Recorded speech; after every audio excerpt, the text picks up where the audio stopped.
प्रिय श्रोताओं, पिछले दोनों अध्यायों में आपने देखा कि मृत्यु के बाद पापी जीवात्मा को यमलोक तक पहुंचने के मार्ग में किन किन यातनाओं का सामना करना पड़ता है।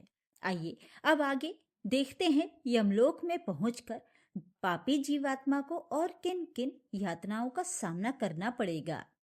गरुण जी ने कहा, हे केशव, यम मार्ग की यात्रा पूरी करके यम के भवन में जाकर पापी किस प्रकार की यातना को भोगता है वो मुझे बतलाइए।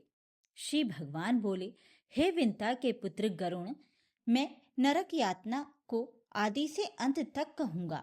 सुनो, मेरे द्वारा नरक का वर्णन किए जाने पर उसे सुनने मात्र से ही तुम कांप उठोगे। हे कश्यप नंदन, बहुभीतिपुर के आगे 44 योजन में फैला हुआ धर्मराज का विशाल पुर है। हाहाकार से परिपूर्ण उस पुर को देखकर पापी क्रंदन करने लगता है। उसके क्रंदन को सुनकर यमलोक में विचरण करने वाले यम के गण द्वारपाल के पास जाकर उस पापी के विषय में बताते हैं। धर्मराज के द्वार पर सर्वदा धर्मध्वज नामक द्वारपाल बैठा रहता है। वो द्वारपाल जाकर चित्रगुप्त से उस प्राणी के शुभ और अशुभ कर्म को बतलाता है। उसके बाद चित्रगुप्त भी उसके विषय में धर्मराज से निवेदन करते हैं। हे तार्क्ष, जो नास्तिक और महापापी प्राणी हैं, उन सभी के विषय में धर्मराज यथार्थ रूप से भली भांति जानते हैं, तो भी वे चित्रगुप्त से उन प्राणियों के पाप के विषय में पूछते हैं। और सर्वज्ञ चित्रगुप्त भी श्रवण से पूछते हैं। श्रवण ब्रह्मा के पुत्र हैं। वे स्वर्ग, पृथ्वी तथा पाताल में विचरण करने वाले तथा दूर से ही सुन एवं जान लेने वाले हैं। उनकी आंखें बहुत दूर के दृश्यों को भी देख लेती हैं। श्रवणी नाम की उनकी अलग अलग पत्नियां भी उसी प्रकार के स्वरूप वाली हैं। वे स्त्रियों की सभी प्रकार की चेष्टाओं को वस्तुतः जानती हैं। मनुष्य छिपकर या प्रत्यक्ष रूप से जो कुछ भी करता है और कहता है, वो सब मनुष्य के मानसिक, वाचिक और कायिक सभी प्रकार के शुभ और अशुभ कर्मों को ठीक ठीक जानते हैं। मनुष्य और देवताओं के अधिकारी वे श्रवण और श्रवणिया सत्यवादी हैं। उनके पास ऐसी शक्ति है जिसके बल पर वे मनुष्य द्वारा किए गए कर्मों को बताते हैं। व्रत, दान और सत्य वचन से जो मनुष्य उन्हें प्रसन्न करता है, उसके प्रति वे सौम्य तथा स्वर्ग और मोक्ष प्रदान करने वाले हो जाते हैं। वे सत्यवादी श्रवण पापियों के पाप कर्मों को जानकर धर्मराज के सामने यथावत कह देने के कारण पापियों के लिए दुखदायी हो जाते हैं। सूर्य, चंद्रमा, वायु, अग्नि, आकाश, भूमि, जल, हृदय, यम, दिन रात, दोनों संध्याएं और धर्म, ये सभी मनुष्य के वृत्तांत को जानते हैं। धर्मराज, चित्रगुप्त, श्रवण और सूर्य आदि मनुष्य के शरीर में स्थित सभी पाप और पुण्यों को पूर्णतया देखते हैं। इस प्रकार पापियों के पाप के विषय में सुनिश्चित जानकारी प्राप्त करके यम उन्हें बुलाकर अपना अत्यंत भयंकर रूप दिखाते हैं।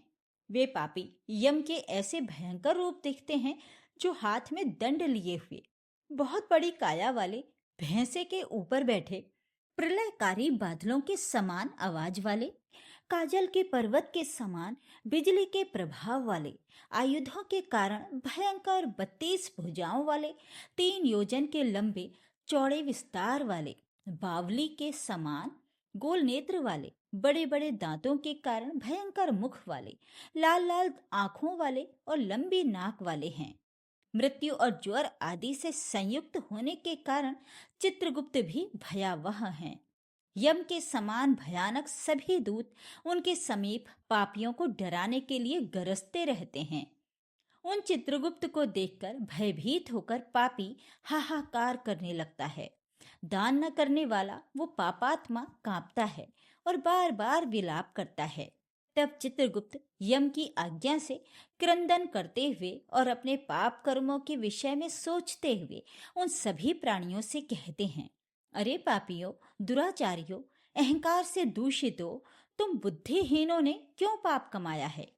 काम से, क्रोध से तथा पापियों की संगति से जो पाप तुमने किया है वो दुख देने वाला है। फिर हे मूर्ख जनों, तुमने वो पाप कर्म क्यों किया? पूर्व जन्म में तुम लोगों ने जिस प्रकार अत्यंत प्रसन्नता पूर्वक पाप कर्मों को किया है, उसी प्रकार यातना भी भोगनी चाहिए। इस समय यातना भोगने से क्यों परामुख हो रहे हो? तुम लोगों ने जो बहुत से पाप किए हैं, वे पाप ही तुम्हारे दुख के कारण हैं। इसमें हम लोग कारण नहीं हैं। मूर्ख हो या पंडित, दरिद्र हो या धनवान, और सबल हो या निर्बल, यमराज सभी से समान व्यवहार करने वाले कहे गए हैं। चित्रगुप्त के इस प्रकार के वचनों को सुनकर वे पापी अपने कर्मों के विषय में सोचते हुए निश्चेष्ट होकर चुपचाप बैठ जाते हैं। धर्मराज भी चोर की भांति निश्चल बैठे हुए उन पापियों को देखकर उनके पापों का मार्जन करने के लिए यथोचित दंड देने की आज्ञा करते हैं। इसके बाद वे निर्दयी दूत उन्हें पीटते हुए कहते हैं, हे पापी, हे महान चोर, और अत्यंत भयानक नरकों में चलो। यम के आज्ञाकारी प्रचंड और चंडक आदि नाम वाले दूत एक पाश से उन्हें बांधकर नरक की ओर ले जाते हैं। वहां जलती हुई अग्नि के समान प्रभा वाला एक विशाल वृक्ष है, जो 5 योजन में फैला हुआ है तथा 1 योजन ऊंचा है। उस वृक्ष में नीचे मुख करके उसे सांकलों से बांधकर वे दूत पीटते हैं। वहां जलते हुए वे रोते हैं, पर वहां उनका कोई रक्षक नहीं होता। उसी शालमली वृक्ष में भूख और प्यास से पीड़ित तथा यमदूतों द्वारा पीटे जाते हुए अनेक पापी लटकते रहते हैं। वे आश्रय विहीन पापी अंजलि बांधकर, हे यमदूतों, मेरे अपराध को क्षमा कर दो, ऐसा उन दूतों से निवेदन करते हैं। बार बार लोहे की लाठियों, मुदगरों, भालों और बर्छियों, गदाओं और मूसलों से उन दूतों के द्वारा वे अत्यधिक मारे जाते हैं। मारने से जब वे चेष्टा रहित और मूर्छित हो जाते हैं, तब उन निश्चेष्ट पापियों को देखकर यम के दूत कहते हैं, अरे दुराचारियों, पापियों, तुम लोगों ने दुराचरण क्यों किया? सुलभ होने वाले जल और अन्न का दान कभी क्यों नहीं दिया? तुम लोगों ने आधा ग्रास भी कभी किसी को नहीं दिया, और ना ही कुत्ते तथा कौवे के लिए बलि ही दी। अतिथि को नमस्कार नहीं किया और पितरों का तर्पण नहीं किया। यमराज तथा चित्रगुप्त का उत्तम ध्यान भी नहीं किया और उनके मंत्रों का जप नहीं किया, जिससे तुम्हें ये यातना नहीं होती। कभी कोई तीर्थ यात्रा नहीं की, देवताओं की पूजा भी नहीं की, गृहस्थ आश्रम में रहते हुए भी तुमने हंतकार नहीं निकाला, संतों की सेवा नहीं की, इसलिए अब अपने किए गए पापों का फल भोगो। चूंकि तुम धर्महीन हो, इसलिए तुम्हें बहुत अधिक पीटा जा रहा है। भगवान हरि ही ईश्वर हैं, वे ही अपराधियों को क्षमा करने में समर्थ हैं। हम तो उन्हीं की आज्ञा से अपराधियों को दंड देते हैं। ऐसा कहकर वे दूत निर्दयता पूर्वक उन्हें पीटते हैं और उनसे पीटे जाने के कारण वे जलते हुए अंगार के समान नीचे गिर जाते हैं। गिरने से उस शालमली वृक्ष के पत्तों से उनका शरीर कट जाता है। नीचे गिरे हुए उन प्राणियों को कुत्ते खाते हैं और वे रोते हैं। रोते हुए उन पापियों के मुख में यमदूत धूल भर देते हैं तथा कुछ पापियों को विविध पाशों में बांधकर मुदगरों से पीटते हैं। कुछ पापी आरे से काष्ठ की भांति 2 टुकड़ों में किए जाते हैं और कुछ भूमि पर गिराकर कुल्हाड़ी से खंड खंड किए जाते हैं। कुछ को गड्ढे में आधा गाड़ कर सिर में बाणों से भेदन किया जाता है।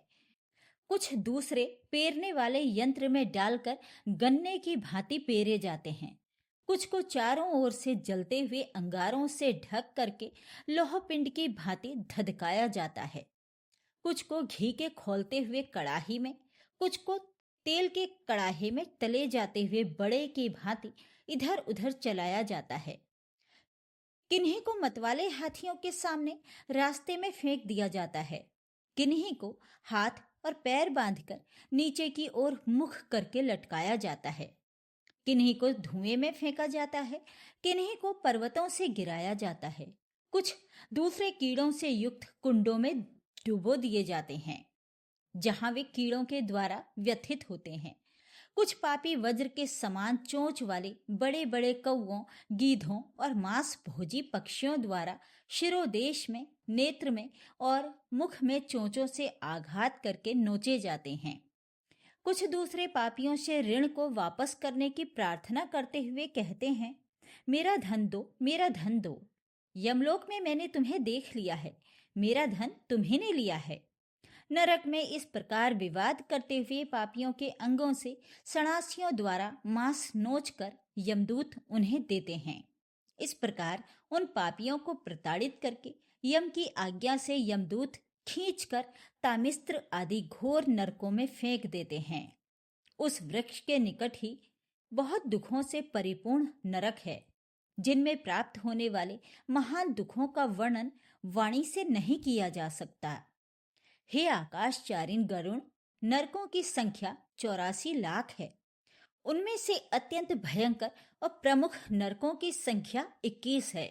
तामिस्त्र, लौह शंकु, महारौरव, शालमली, रौरव, कुन्मल, कालसूत्रक, पूति मृत्तिक, संघात, लोहितोध, सविश, संप्रतापन, महानिरय, काकोल, संजीवन, महापथ, अवीची, अंधतामिस्त्र, कुंभीपाक, संप्रतापन तथा तपन, ये 21 नरक हैं।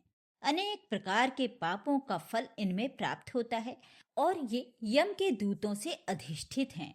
इन नरकों में गिरे हुए मूर्ख, पापी, अधर्मी जीव युगों तक नरक यातनाओं को भोगते हैं।